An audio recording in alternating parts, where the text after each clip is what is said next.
Doug Libla's been an extremely important part of this community and for Missouri. When he decided to run for the Senate seat, I said, anything that I can do to help, I'll do. If you're going to vote for someone or endorse a candidate, I think you should know something about their background and where they come from. Doug worked his way to the top. My experience with knowing Doug over 20 years, I don't know that he has run across a situation that he hasn't been successful in. I've known Doug for many years, met him in Greenville. We was on a basketball team, he was a star. My name is Frankie Thornberry. I live at Clarkton, Missouri, and I've been working for Mid-Continental for 25 years. My employee number is number 1. I have known Doug and his family for some 30-plus years. He's been a very good family man for all the years that I've known him.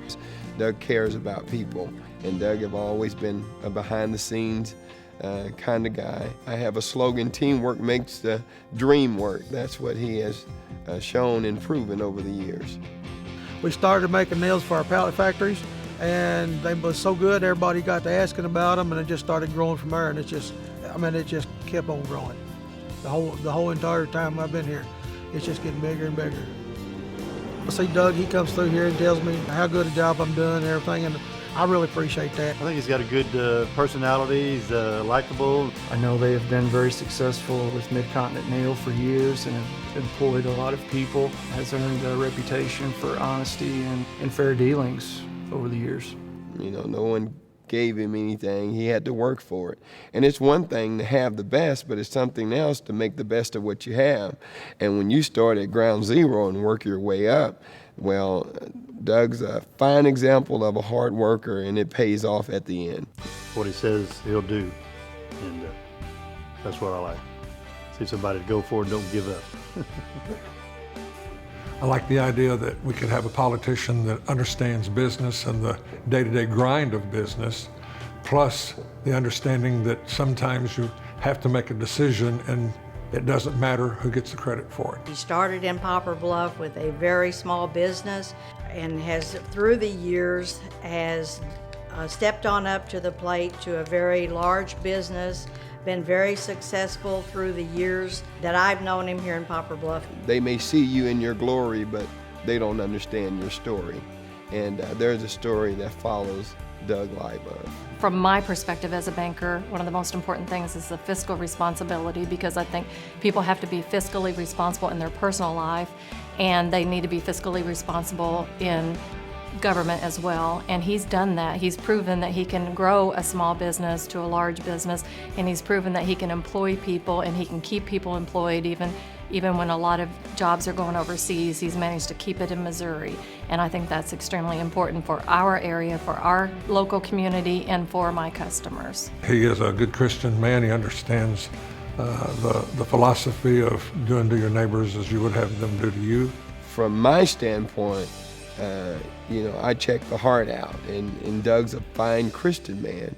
He's a community leader and a great supporter of children, and we need someone in office that's not just concerned about themselves, but concerned about others, and to me, that's what he represents.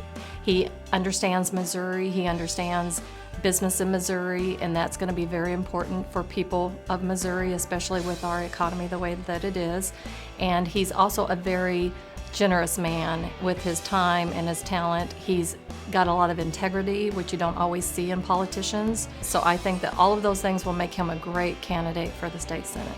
I truly believe Doug understands, from a small business owner's perspective, what we're facing today that has dramatically changed over the past 10 years. The overregulation, these job-killing bills that are hurting our workers, our small business owners. I think Doug understands those issues. I think if elected, his voice will be heard, but more importantly, respected. There's nothing wrong with having an agenda, but don't let it be a hidden one. And Doug doesn't have a hidden agenda. It's been a steady job for me for the past 25 years, and I hadn't had to worry about looking for another job because I don't have time to look for another job because they keep me working. He's done a fantastic job with his employees. He's given his time and talent to nonprofit organizations, and he's also fought for jobs for his local employees whenever they were at risk of maybe being outsourced to China. It's kind of neat, you know, that we would have somebody that has 40 years of experience of dealing with every kind of regulation, every kind of government entity that you can think of. In my personal experience, it's been pretty limited, but Doug's had an opportunity to deal with multinational, with, you know, dumping from foreign countries. He understands the whole concept. I don't. And I'm proud of him for taking the opportunity at this point in his life to run and to represent me and other people like me.